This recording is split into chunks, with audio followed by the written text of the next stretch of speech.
Can the wealthy attain salvation by Krishna's mercy?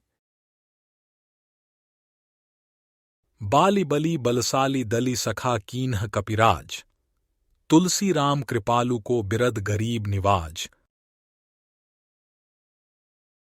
Quote, killing the strong Vali, who was supported in strength by an army and making his friend the king of monkeys, Tulsi says that the merciful Shri Rama is the protector of the poor, taking away their sorrows.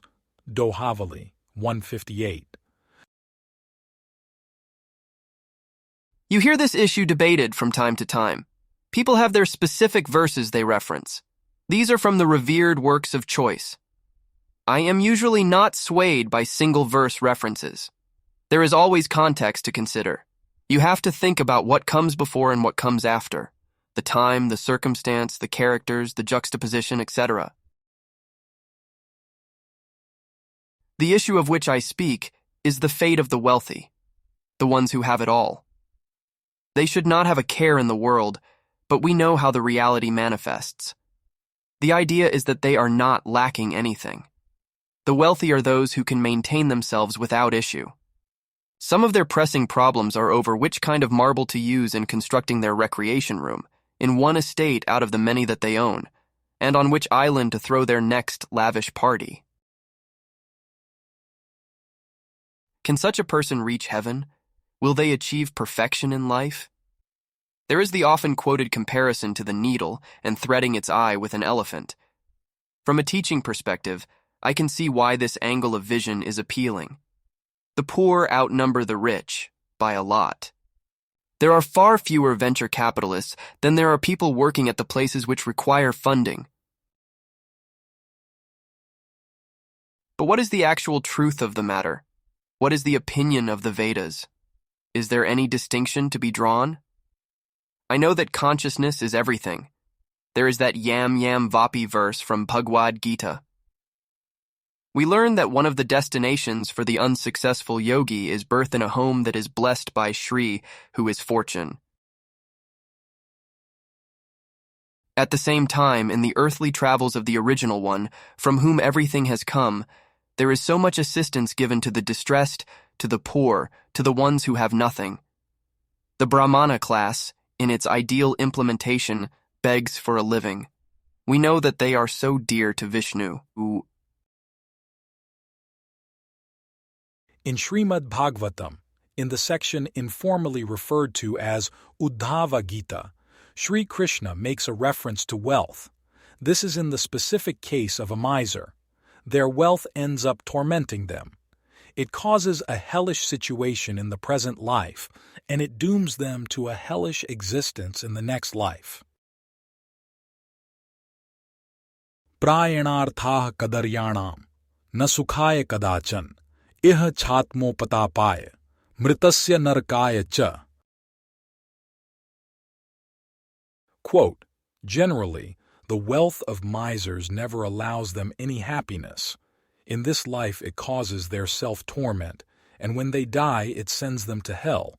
Lord Krishna, Srimad Bhagavatam, 11:23-15.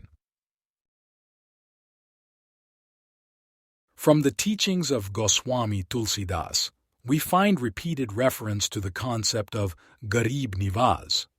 This refers to someone who protects the poor, not necessarily in the financial sense. The beneficiary is the one who has lost everything, someone who is without hope. When they have hit rock bottom, personal efforts have been exhausted. They need an outsider to enter the situation and lift them up. Lahi na phuti kaun dihu ko chahe ke hi kaj, so tulsi mehengo kyo ram garib nivaj. Quote, the one who never even received broken currency, who was so poor and nobody wanted, Tulsi says that Shri Rama, the protector of the poor, has made him worth so much. Dohavali, 108.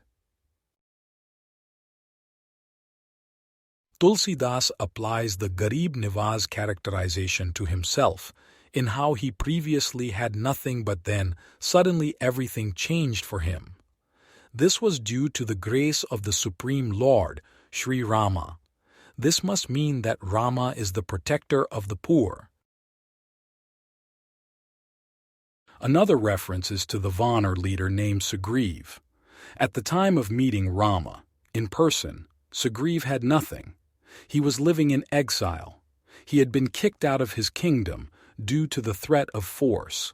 His own brother was the instigator, family turning on its own, the knife reversed in position, ready to strike from within, a self-inflicted wound. Rama helped Sugriv. Moreover, the other side had considerable backing. Sugriv's brother was strong. Vali had additional strength through the support of the Kishkinda kingdom. In essence, Vali was rich and Sugriv was poor. Vali was in the superior position while Sugriv was distressed. Rama turned the distressed and destitute into a king. Rama elevated Sugriv. The one who had no backing suddenly had more support than anyone could ever imagine. There was sufficient justification for the shift. It is not that Sugriv had ill intentions or was looking to cause harm to Vali for no reason. Rather, in the distressed condition, Sugriv was a devotee of Rama. For someone who approaches the Supreme Lord in such a manner, there is nothing to fear. It is as if their troubles have been removed, like dropping heavy bags that had been carried for many miles. Ananyash chintayanto ma, ye janah paryupaste, tesham nityabhiyuktana, yog kshemam vahamya aham. Quote, "But those who worship me with devotion, meditating on my transcendental form, to them I carry what they lack and preserve what they have."